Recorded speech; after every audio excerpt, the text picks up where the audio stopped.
Bonsoir, bonsoir à tous et bienvenue dans cette nouvelle édition de l'entretien du jour. Notre invité, M. Blaise Pascal Logbo. Bonsoir. Bonsoir Alain.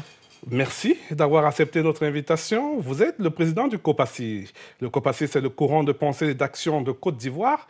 Vous soutenez l'action du président Gbagbo dans cette crise que traverse la Côte d'Ivoire. Quelle marge de manœuvre, M. Logbo, quelle marge de manœuvre le président Gbagbo dispose encore dans cette affaire? Est-ce qu'il ne joue pas sa dernière chance, sa dernière cartouche dans son face-à-face avec le panel? Non, mais il n'y a pas de dernière cartouche. Je pense que les Ivoiriens ont élu un président qui a été confirmé par le Conseil constitutionnel. Gbagbo ne joue pas de cartes, mais le panel vient rechercher la vérité dans le dossier ivoirien. Donc, personne ne joue des cartes. Après les élections du 28 novembre, deux candidats prétendent avoir gagné des élections. Donc, je pense que la communauté internationale a compris l'appel du président Laurent Gbagbo, parce que c'est lui qui avait demandé qu'on vienne visiter les élections. Et je pense qu'en tant que responsable politique, le rôle du panel, c'est de visiter les élections pour rétablir la vérité. Cette position du président Gbagbo, est-ce qu'elle est tenable? Est-ce que le camp Gbagbo n'est pas à bout de souffle, concrètement? Est-ce que cette position de dire « recomptons les voix, je suis élu parce que le Conseil constitutionnel », est-ce que cette position est vraiment tenable sur le fond? Mais on n'est pas dans une course. Le problème, c'est que le monde entier doit savoir la vérité. C'est une crise qui secoue aujourd'hui toute la sous-région africaine de l'Afrique de l'Ouest. Donc, il faut que les gens sachent, tout le monde sache la vérité. Donc, je pense qu'il n'y a pas de course pour que quelqu'un soit à bout de souffle, non. Mais il faut rechercher la vérité. Et je suis vraiment d'accord que le panel soit venu, parce qu'on ne veut plus de gouvernement d'union nationale en Côte d'Ivoire. Vous attendez quoi de ce panel? Vous espérez quoi? Moi, pas grande chose. Pas grande chose parce que, vu les positions déjà, les positions tranchées que certains représentants, certains présidents ont, je pense que ça va encore créer de la tension.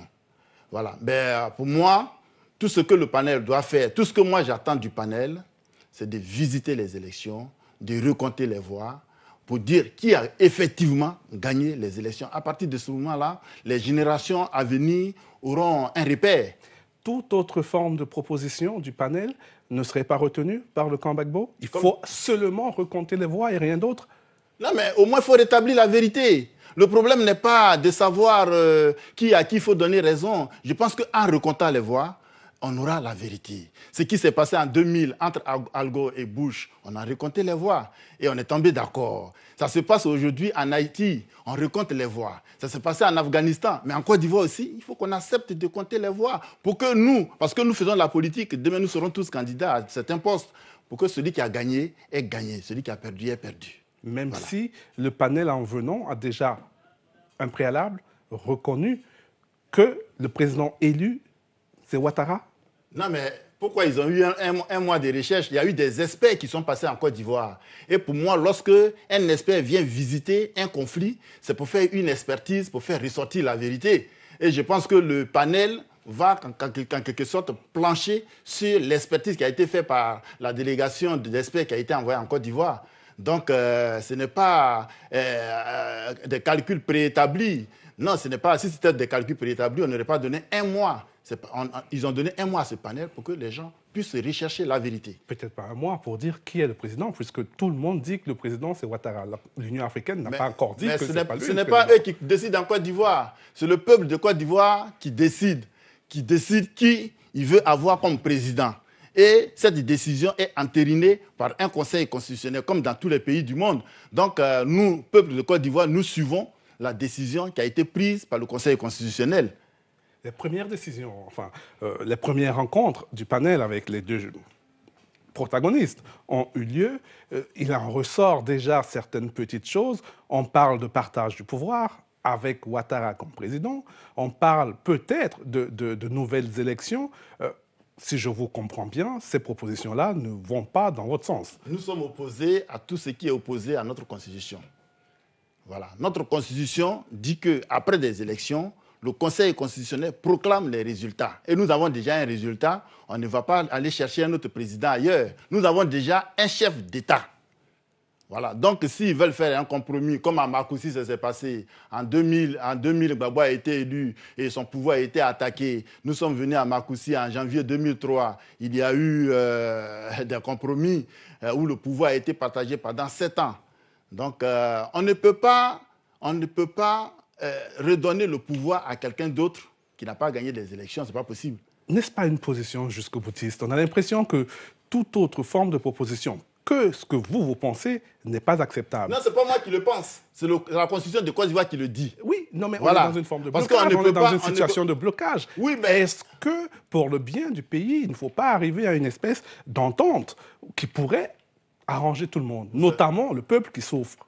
Oui, ça c'est vrai. Mais je pense que lorsqu'on est dans une telle situation, il faut donner un repère aux générations à venir. Vous comprenez? Parce qu'il y a eu 14 candidats dans ces élections-là. Si chacun s'est proclamé président, qu'est-ce qu'on allait faire? Mais il y a une constitution qui décide à la fin des élections, à la fin du scrutin, qui dit que tel a gagné, tel a perdu. Vous comprenez? En 1995, il y a eu des élections en Côte d'Ivoire entre le président Bédié et le président Francis Vaudier. Il y a eu le boycott actif quand le président Gbagbo était au Front républicain avec Alassane Dramane Ouattara. Mais lorsque des élections se sont passées dans ces conditions calamiteuses, le Conseil constitutionnel a dit son mot et les Ivoiriens se sont rangés derrière la Constitution. Donc aujourd'hui, il faut que les gens comprennent que la Constitution, elle est au-dessus de toute chose. Il faut la respecter. Si personne ne la respecte, que feront les générations à venir? Vous parlez de Constitution aujourd'hui, mais quand on signait des accords préalables, personne n'a parlé de Constitution à ce moment-là. Pourquoi brandir la Constitution aujourd'hui, alors qu'on a signé des textes qui organisaient ces élections? Ces textes n'étaient pas au-dessus de la Constitution. Et puis, Pourquoi ne l'avoir pas dit à ce moment-là? Pourquoi le revendiquer aujourd'hui? On le revendique parce que cela en avant aujourd'hui? La Constitution a toujours prévalu dans toutes les décisions qui ont été prises. Et c'est par cette décision que Alassane Dramane Ouattara est devenu candidat par l'article 48 que le chef de l'État a utilisé. Donc la Constitution a toujours existé en Côte d'Ivoire. Et puis c'est au nom de cette Constitution, vous savez que les 14 candidats ont été désignés par le Conseil constitutionnel, le même Conseil constitutionnel qu'on conteste aujourd'hui. Oui. Cette lutte pour le contrôle du pays, finalement, est-ce qu'elle n'est pas en train de tuer le pays? Oui, le pays est dans une situation difficile. Mais vous savez, la liberté s'arrache. L'indépendance s'arrache, la souveraineté s'arrache. Aujourd'hui, la Côte d'Ivoire n'a pas encore connu ce que l'Afrique du Sud a connu dans l'apartheid. La Côte d'Ivoire n'a pas encore connu ce que l'Angola a connu. Donc, le peuple de Côte d'Ivoire est déterminé à mener son combat pour son indépendance. C'est cela. Donc, c'est un prix à payer. Même si ce prix fait de la Côte d'Ivoire un pays ingouvernable après? Ben, de toutes les façons, c'est Alassane Ouattara qui l'avait dit, s'il n'est pas candidat, il va rendre le pays ingouvernable. Cette crise, j'ai mal quand les gens parlent de crise post-électorale. Cette crise en Côte d'Ivoire a commencé depuis 1993, après la mort d'Houphouët-Boigny, où Alassane Ouattara a voulu s'approprier le pouvoir. Et c'est de là est parti tout ce que nous connaissons aujourd'hui. Et après, il y a eu le coup d'État qu'il a parrainé avec ses éléments en 1995, qui a renversé Bédié. Et après, nous sommes arrivés en 2002, qui a amené la rébellion dans le nord de la Côte d'Ivoire. Donc, c'est une crise qui ne date pas de novembre. C'est une longue crise. Et durant tout ce combat-là... Chacun a sa part de responsabilité. Oui, bien sûr. Je pense que chacun a sa part de responsabilité. D'accord, ça c'est vrai. Mais en même temps, il faut quand même désigner les responsables. Aujourd'hui, on ne parle pas de Soro. Soro est devenu un agneau, c'est lui qui parcourt le monde. C'est ceux qui ont été attaqués qui ne peuvent plus voyager. C'est eux que la communauté internationale sanctionne. C'est écœurant. Oui. C'est écœurant. Jusqu'où le président Gbagbo va aller? Jusqu'où vous allez vous obstiner si les décisions du panel ne vont pas dans votre sens? On parle de décisions contraignantes à la sortie de ce mois de concertation. Jusqu'où vous êtes prêt à aller? Ben, il n'y a pas... Vous savez, c'est l'histoire qui nous dira. C'est l'histoire qui nous dira. On ne peut pas nous regarder au-delà de ce qu'on voit. Mais aujourd'hui, nous sommes déterminés à aller jusqu'au bout du combat. Voilà. Jusqu'à la guerre civile, s'il le faut? Non, nous ne sommes pas prêts. Vous savez, s'il devait y avoir guerre civile depuis 2002, on aurait eu la guerre. Les Ivoiriens ne sont pas prêts à aller à une guerre civile. On a l'impression que tout le monde est conscient que ce pays glisse tranquillement, doucement vers la guerre civile, mais qu'on fait comme si. Oui. On a l'impression que personne n'ose le dire ouvertement, mais que tout le monde est conscient qu'étant donné la situation actuelle en Côte d'Ivoire, on y va tout droit. Non, le peuple de Côte d'Ivoire n'est pas prêt à cela. Vous savez, c'est des positions tranchées que les gens occupent. Mais les Ivoiriens, je les connais, ils respectent, ils aiment leur pays, ils respectent leur pays, ils ne vont pas amener leur pays dans un gouffre. Aujourd'hui, c'est un combat et c'est pour ça justement je voudrais demander à la France de revoir et à la communauté internationale de revoir leur position dans cette crise-là. Parce qu'un jour, il ne faut pas qu'ils regrettent des choses. Parce que l'histoire, c'est maintenant que ça s'écrit. C'est parce que nous le vivons maintenant que nous n'avons pas conscience de l'avenir. Mais donc, ce que je demande, ce n'est pas la crise, cette crise-là ne va pas nous amener à un génocide ou bien à quoi que ce soit. Les Ivoiriens, ils aiment la Côte d'Ivoire. Ils aiment la Côte d'Ivoire, mais ils se font peur. Certains parlent déjà de génocide, hein? Certains disent qu'on y est dans le génocide. Oui, mais est-ce qu'il y a eu déjà plus de morts qu'en 2002?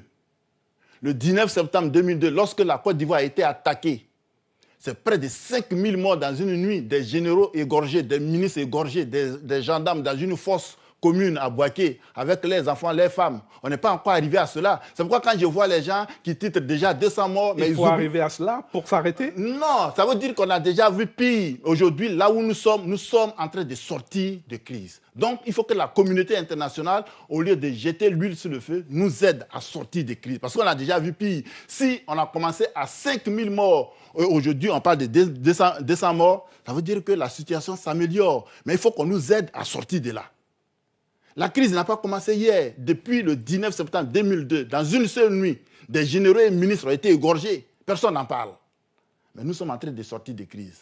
Vous savez, quand la femme veut naître, il y a toujours de fortes douleurs. Mais l'Ivoirien va naître. Quel qu'en soit le prix? C'est cela, c'est ça la naissance. La naissance, elle est douloureuse. Mais quand le bébé tombe, tout le monde est content. Le papa est content, la maman est contente, toute la famille est contente. Et à travers cette douleur-là, il va naître une autre Côte d'Ivoire, une Côte d'Ivoire qui respecte ses propres règles, une Côte d'Ivoire qui respecte ses propres lois, une Côte d'Ivoire qui respecte les droits. Vous avez pensé au lien social après? Les Ivoiriens pourront vivre les uns avec les autres après tout cela? On a toujours vécu ensemble.